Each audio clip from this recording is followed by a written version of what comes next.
আহ, আমরা মূলত যখন আমরা কুমিল্লা থেকে উত্তরবঙ্গের দিকে যাই, আমাদের এখান থেকে যেতে 1800 থেকে 1700 টাকা গাড়ি ভাড়া লাগে। আপনি একটা জিনিস হিসাব করে দেখেন, 1800 থেকে 1700 টাকা যদি গাড়ি ভাড়া লাগে, আসার সময় সেম ভাড়াটা লাগতেছে আমাদের, তাহলে আমাদের কত যাইতেছে? 3 থেকে 3.5 হাজার টাকা যাইতেছে। 3 থেকে 3.5 হাজার টাকা যদি আমরা ইনকাম করতে যাই, তাহলে আমাদের 7 দিন সময় লাগবে, 6 দিন সময় লাগবে। তো আমার যদি ঈদে বাড়ি যাওয়া আসার পেছনে যদি 7 দিনের ইনকাম যায়, আমি 1 মাসে তাহলে কত টাকা ইনকাম করতে পারি? আপনি এটা হিসাব করে দেখেন। অবশ্যই ঈদে ঈদে বাড়ি যেতে, নারীর টানে বাড়ি যেতেছি, এটা তো অবশ্যই আনন্দ হবে, এই জন্য যেতে তো হবেই। পরিবার সবাই গ্রামে থাকে, ঈদ করার জন্য যেতেই হবে। না, টাকা চিন্তা তো করলে আর বাড়ি যাওয়া যাবে না। ইনকাম যা হয় হোক, কিন্তু গাড়ি ভাড়াটা ঠিক ভালোই আছে। ইনকাম। আপনার নামটা বলেন। আমার নাম নিশান।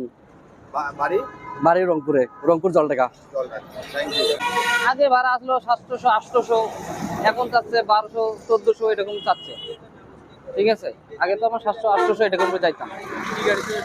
যেমন এখানে আহসান আছে, তারপরে ঝুমুর বা অনেক গাড়ি আছে। তারপরে সুডিগড়ি স্পেশাল আছে, জলঢাকা ট্রাভেলস আছে, মানে সব রকমের গাড়ি আছে। ঈদ উপলক্ষে কত ভাড়া নিচ্ছে? আর ঈদ উপলক্ষে বাসে যে 1200 1400 এরকম যে যত চাচ্ছে। আগে মাঝে 700 800 এরকম। ঈদ উপলক্ষে যে বেশি ভাড়া নিচ্ছে, আপনারা কি বলেন?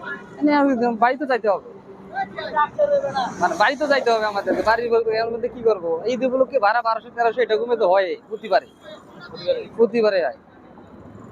টিকিট নিয়েছেন? না, এখনো নেই, দেখতেছি, মানে যাচাই করতেছি কোথায় কম বেশি পাইলে তারপরে যাবো।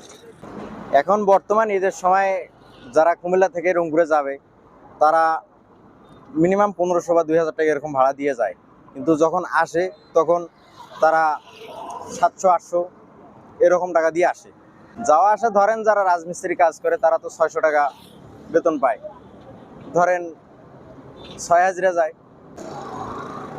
এখন ঈদের সময় একটু বেশি হয়, ঈদের সময় ধরেন 6-7 হাজারে যায় আর কি, ধরেন 5-6 3000 টাকা এরকম যায় ঈদের সময়। আর বাকিতে যখন ঈদ ছাড়া মানুষ যাওয়া আসা করে তখন ধরেন 2000 টাকা হলেই এনাফ।